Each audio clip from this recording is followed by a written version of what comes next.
The title is Sordid Lives. Is there any life that's not sordid? I don't think so, honey. It's opening night for FilmOut San Diego. Tonight we're playing A Very Sordid Wedding, and the theater is sold out. We have cast and crew members from the film, and we got to speak to them tonight. I love this film festival. They gave me a Lifetime Achievement Award about 3 or 4 years ago. So I mean, I literally said in that speech that night, I'm not done. Del Shores has brought together a family and kept it together, and that's why you have people buying tickets. It's selling out all over the country. He just continues to write brilliant material, and he thinks this shit out. We've all been together for so long, and it's such a topic that we all believe in, and it's so funny. It's always a great energy with this group, but it's been very hopeful and positive, and we never give up. So we're just going to keep putting the message out there. Does it get easier or does it get harder to play these roles? I think easier. I think easier to play the role, but harder to actually physically do it. The cast is aging, and you'll see tonight that we've lost Juanita since we made this movie. We lost the amazing Sarah Hunley. So I would have to rethink the franchise. And you know what? It feels like this is the end. As you see the movie tonight, you will see what I mean. It feels like that we have celebrated these characters since 1996 on stage. The movie came in 2000, the original movie. And it just feels like, yes, this is an amazing way to go out.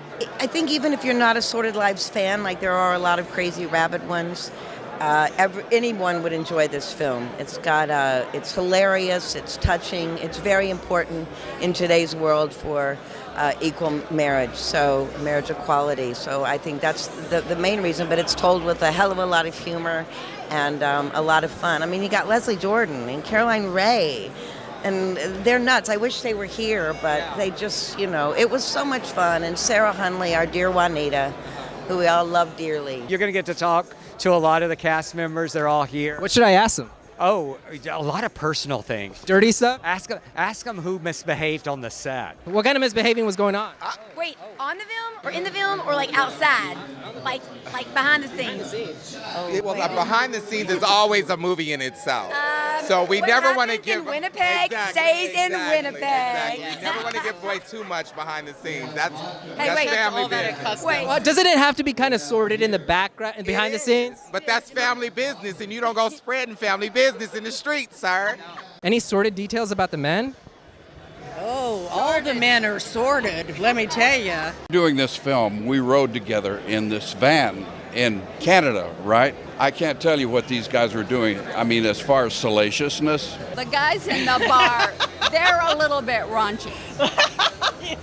We have the best bunch of people. I got to tell you, you just can't imagine how much fun it is to work with these folks. And we have to work our ass off as men, as guys. show, We got to make his words work, because it's just not that easy. It's not. You know what I mean? It's pretty easy for me because I'm like a master actor. As much damage as I was raised with, I was also raised right.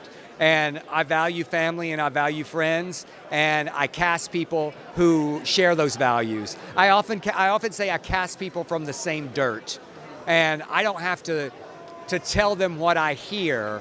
They hear what I hear. People, when they see this, they go, that's my aunt, that's my mother, that's my uncle, that's, and it's that easily identifiable, because everybody in California, many people in California are from somewhere else. Whether it's Middle America or Texas or the real South over there. We've had so many fans say that they came out, they showed this movie, the original movie, to their family, and they came out at that time to their family.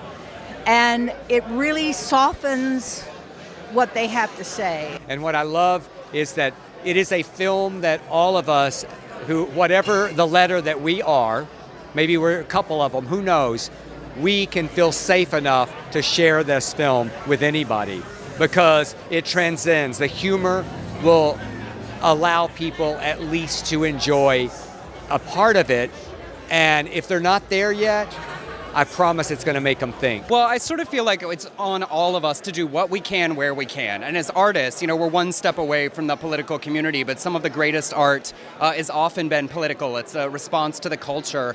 And I think we're really lucky that we have the voice that Del Shores has, because he's able to address really difficult and challenging topics, but he does it through humor, which makes it easier for audiences to respond to. You know, it's not preaching at people about marriage equality, it's showing the impact that it has on a family and on a community, and when you have brilliant talent able to say the message, maybe that gets somewhere that a rambling Facebook post doesn't. Dr. Eve is so honestly, does represent all of the people out there who are against equality, who are against LGBT, who say the nasty words and refuse to accept them as people just like her.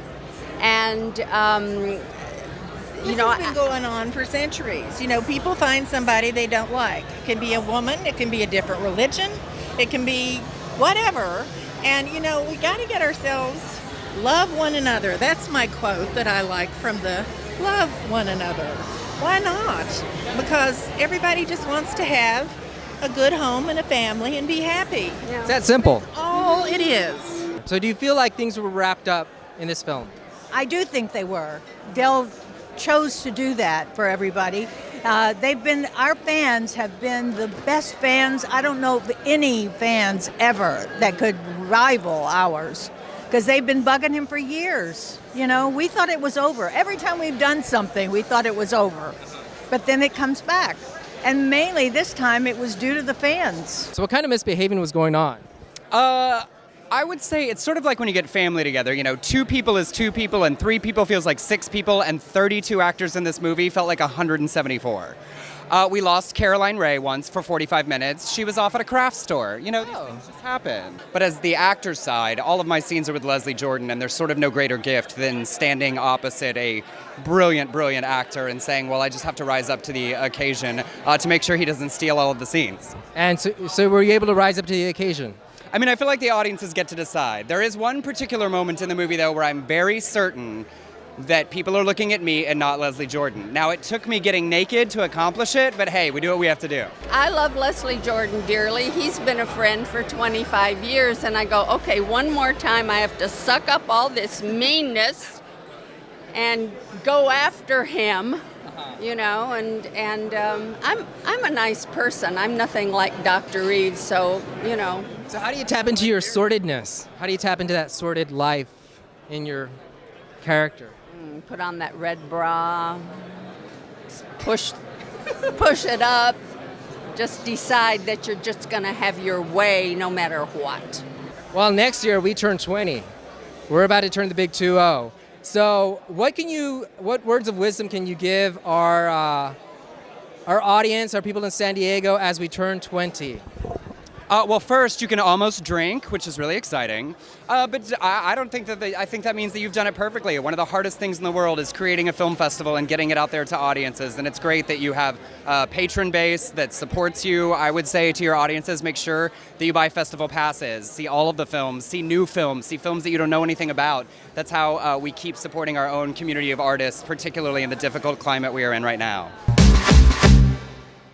I just want to say, is this on? It's on. I just want to say, this says a lot about a city when the biggest laugh I get is when there's a still photograph of me humping a goat. What's up with San Diego?